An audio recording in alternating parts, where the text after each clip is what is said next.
ഡൽഹിയിൽ നിന്നെത്തിയ പാടെ പോലീസിന്റെ കസ്റ്റഡിയിൽ പ്രതിയുടെ കൈവശമുണ്ടായിരുന്നത് 3 കിലോയോളം MDMA. കോഴിക്കോട് ജില്ലയിലാണ് അടുത്തിടെ നടന്നതിൽ വെച്ച് ഏറ്റവും വലിയ ലഹരി മരുന്ന് വേട്ട.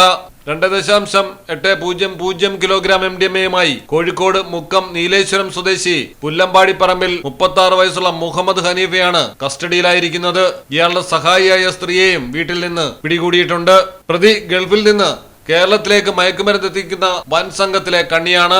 മുക്കം മിനി സിവിൽ സ്റ്റേഷന് സമീപത്തുള്ള ബസ് സ്റ്റോപ്പിൽ വെച്ച് മുഹമ്മദ് ഹനീഫയെ 500 ഗ്രാം MDMAയുമായി കോഴിക്കോട് റൂറൽ SP ഫറാഷിന്റെ നേതൃത്വത്തിലുള്ള ഡാൻസാഫ് സംഘം പിടികൂടുകയായിരുന്നു. കൂടുതൽ ചോദ്യം ചെയ്തതിൽ നിന്നാണ് വാടകയ്ക്ക് താമസിക്കുന്ന മണാശ്ശേരി കയ്യേരിക്കിലെ വീട്ടിൽ പോലീസ് പിന്നീട് പരിശോധന നടത്തിയത്.